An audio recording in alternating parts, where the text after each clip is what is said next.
Well, it's Saturday night and the work's all done.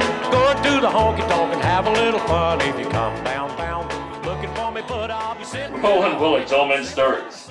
And I'm here with Wade Jackson, and Wade wondered if I could set up a studio. He said his place, there isn't really a spot he wanted to have as a background. So I said, well, we'll just magically create one. So I don't know what our background's going to end up, but we'll find out. So we're, and I'm here in Gallatin, Tennessee.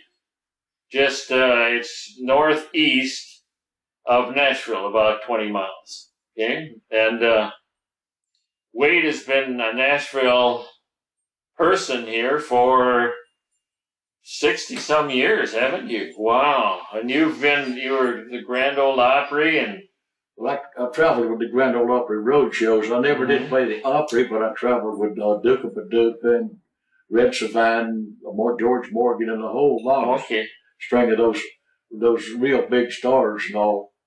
And they put me on the show as the opening act. Oh, okay.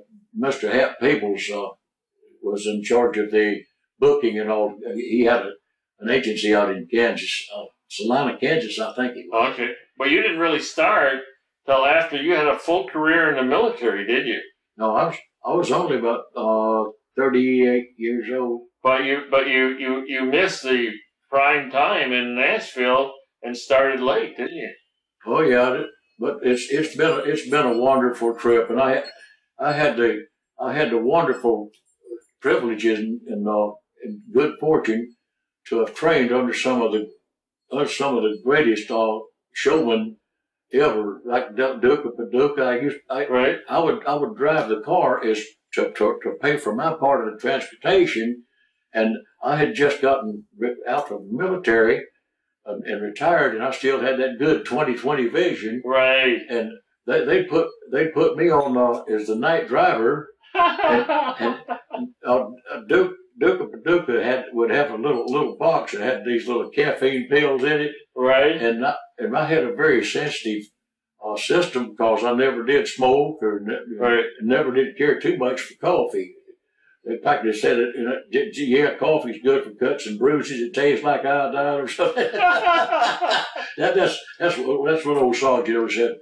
I don't want no more Army lives. You all want to go home, But anyway, if I had to drive all night, he'd get me out one little pill, and I'd get myself a good black cup of coffee, and I'd wake them up the next morning at a cafe for them to go in and eat breakfast. But I'd go in and I'd order my breakfast, and I'd order a glass of milk and for my drink, and that milk would kill the caffeine in that coffee and that little and you got to sleep caffeine pill.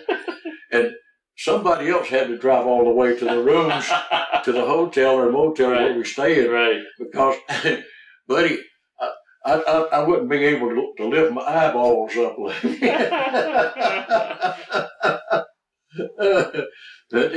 It was a wonderful experience, and I had an opportunity to learn so much from all those guys.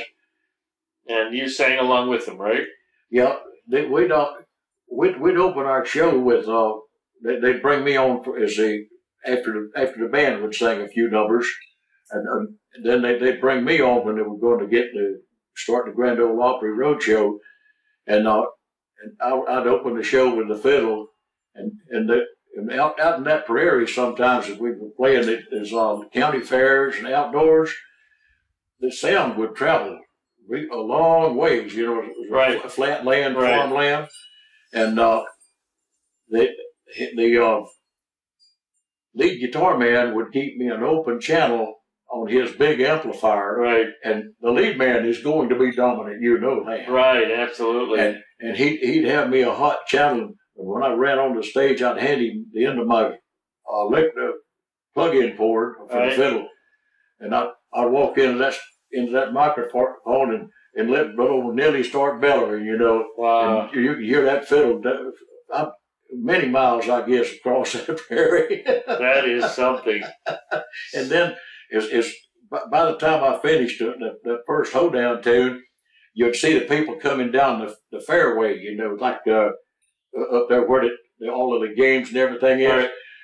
It looked like a stampede coming down to come in, and they'd have to put extra people on the gates selling the tickets and checking them and all that stuff and seating the people. Right. But when they heard that, when the ushers heard that fiddle start up, they knew they were going to have to go to work. Because it would just... Yeah. And you said you did the fiddle. What other instruments have you done? Oh, I play a little bit on lead guitar and strum a little guitar. But I've been neglecting all my fiddle and the other stuff a little bit lately because I discovered a new way to play that mandolin, and it's just captivated me. Oh, wow! And a challenge, you know, a challenge will consume you if you let it, and especially when you're as bullheaded as I am.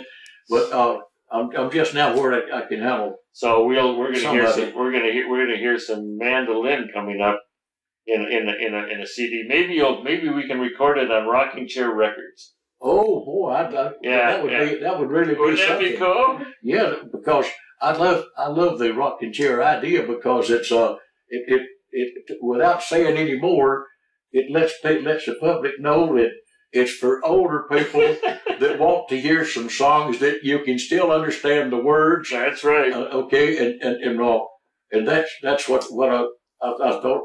Remember I told you when I heard it. We're going to play "Sippin On The Suds," right? Oh yeah. And that's when we're going to listen. That's your recording, and "Sippin On The Suds." You have a little story for that? Sippin On The Suds.